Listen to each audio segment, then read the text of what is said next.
Halo teman-teman, perkenalkan nama saya Ngaka Putu Baskara Satria Bagus dengan NIM 250302136. Kali ini saya akan membuat video dengan judul Saya di tahun 2032. Video ini saya buat guna menyelesaikan tugas dari pengantar ilmu farmasi. Oke teman-teman, tanpa berlama-lama langsung ke videonya ya. Halo teman-teman, perkenalkan nama saya Ngakang Putu Baskara Satria Bagus. Saya di tahun 2032 ini sudah menjadi apoteker dan bekerja di salah satu rumah sakit di Kota Mataram. Kalau diingat-ingat dulu saat saya menjadi mahasiswa, saya sudah menentukan tujuan saya setelah mendapatkan profesi, yaitu saya memutuskan untuk bekerja di rumah sakit. Dan setelah saya lulus sebagai mahasiswa farmasi, saya tidak langsung bekerja, tapi saya langsung mencari profesi saya, yaitu apoteker, dan saya lagi dan lagi belajar selama 1 tahun sebagai mahasiswa. Dan setelah saya lulus dan memiliki gelar sebagai apoteker, saya langsung keterima kerja di salah satu rumah sakit di Kota Mataram. Dan ya, secara tidak langsung saya sudah mencapai cita-cita saya, dan tetapi saya saat keterima kerja saya tidak berhenti untuk belajar ya, tapi terus belajar karena beban saya untuk belajar itu tidak menghilang, tetapi malah menambah menjadi kewajiban saya untuk membuat pasien-pasien saya senang dan sembuh dari penyakit mereka.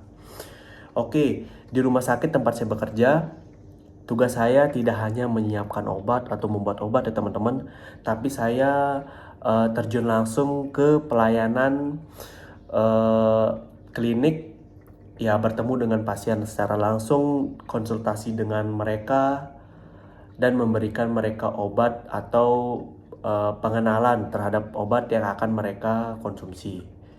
Tapi tidak hanya itu, saya juga berkomunikasi atau berkolaborasi dengan dokter-dokter yang ada, bertanya, belajar dengan dokter-dokter, terkadang juga membantu perawat dalam menjalankan tugas. Jadi aku menjadi bagian dari tim kesehatan di rumah sakit untuk memastikan obat yang diberikan benar, aman, dan sesuai dengan dosisnya. Tidak sempat sih, terkadang saat aku melihat pasien yang datang ke aku dengan raut wajah cemas akan kesehatan mereka, tapi setelah aku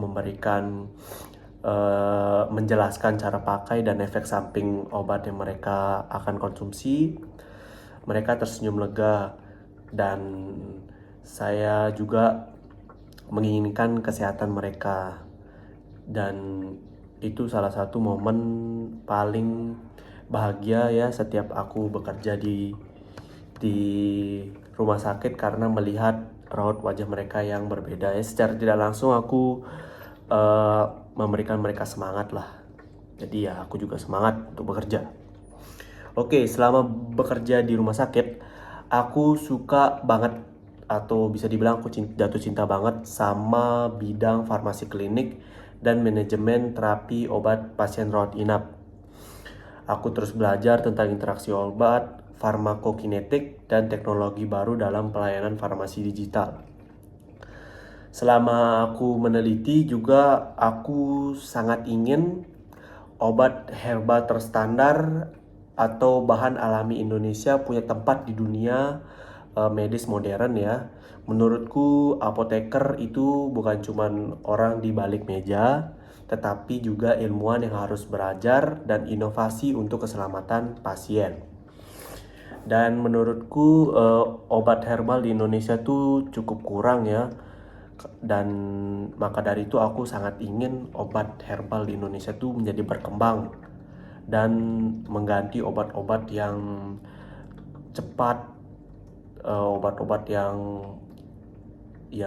terkadang cara pembuatannya tuh tidak higienis, tapi cuma memerlukan waktu yang cepat saja, tapi tidak tidak teruji aman gitu obatnya. Makanya kalau obat herbal, karena kita memanfaatkan alam-alam yang ada di Indonesia yang begitu kaya akan rempah-rempah ya. Jadi makanya aku pengen terus meneliti bahan-bahan tersebut untuk dijadikan obat herbal. Oke, sebagai apoteker, aku pengen dikenal sebagai seorang yang profesional tetapi tetap hangat dan baik di hadapan pasien. Aku selalu berusaha untuk mendengarkan pasien dengan empati karena aku tahu kadang orang datang ke rumah sakit bukan butuh obat ya, tetapi juga butuh didengarkan. Didengarkan keluhannya, apa saja yang dia rasakan, penyebab dia bisa sakit, juga dia bisa didengarkan. Jadi tugas saya itu tidak hanya membuat, tidak hanya meracik, tidak hanya memberikan obat, tidak hanya menjelaskan apa obat yang dia konsumsi dan efek sampingnya, tetapi tugas saya juga untuk mendengarkan. Ya bisa jadi teman curhat lah di rumah sakit. Aku juga menonjolkan kerjasama tim karena apoteker itu tidak bisa bekerja sendiri ya teman-teman. Walaupun kita dididik sebagai orang mandiri, orang yang bisa membuat obat sendiri dengan bahan-bahan yang ada, tetapi kita juga harus jalan bareng dengan dokter, perawat, dan tenaga medis lainnya. Karena itu tanggung jawab sebagai apoteker juga. Apoteker tidak bisa memberikan pasien obat tanpa obat resep dari dokter ya teman-teman. Kalau kita misalnya memberikan obat ke pasien tanpa ada resep dokter, itu sama aja melanggar janji di apoteker atau melanggar moral lah di apoteker itu. Dan satu hal lagi yang aku pegang ya, integritas. Integritas itu penting buat aku karena sekecil apapun tanggung jawab apoteker itu menyangkut nyawa manusia. Nah, seperti yang saya bilang tadi, kita tidak boleh sembarangan membuat obat, meracik obat tanpa resep dokter. Karena kerjasama itu penting. Karena dokter dan apoteker itu sebenarnya berhubungan ya. Tidak hanya sebatas profesi, tapi mereka itu berhubungan satu sama lain. Oke, dalam bekerja aku selalu berpegang pada kode etik profesi apoteker. Nah, yang tadi juga sudah saya jelaskan. Dan prinsip ini yang saya pegang teguh tetap teman-teman, yaitu prinsip good pharmacy practice. Aku percaya bahwa kerja apoteker bukan cuma soal memberi obat, tapi soal memberi rasa nyaman dan kepercayaan pada pasien. Aku juga banyak belajar tentang pengalaman waktu kuliah dulu. Nah, dari dulu praktik kerja lapangan, asistensi laboratorium, sampai bimbingan dosen, yang selalu aku ingat pentingnya detail kecil dalam pekerjaan. Setiap keputusan yang aku ambil di ruangan farmasi selalu aku dasarkan pada ilmu, logika, dan hati nurani. Jadi profesional itu menyangkut semuanya ya teman-teman, dimana dalam kita bertindak itu kita harus memikirkan ke depannya, tidak saat itu saja. Makanya setiap aku meracik obat, setiap aku melakukan kegiatan di rumah sakit, aku selalu teliti dan bekerja secara perlahan tapi cepat. Beda ya teman-teman, bekerja cepat, selesai cepat dengan bekerja teliti perlahan tapi cepat. Yaitu yang aku selalu pegang. Jadi kalau teman-teman mau tahu, rutinitasku sekarang tuh cukup padat ya. Pagi hari tuh aku melakukan review resep di dokter, memastikan enggak ada interaksi obat berbahaya. Siangnya aku melayani pasien rawat jalan, memberikan konseling obat, dan kadang membantu edukasi pasien baru tentang cara minum obat yang benar dan efek samping yang mereka rasakan setelah mengonsumsi obat.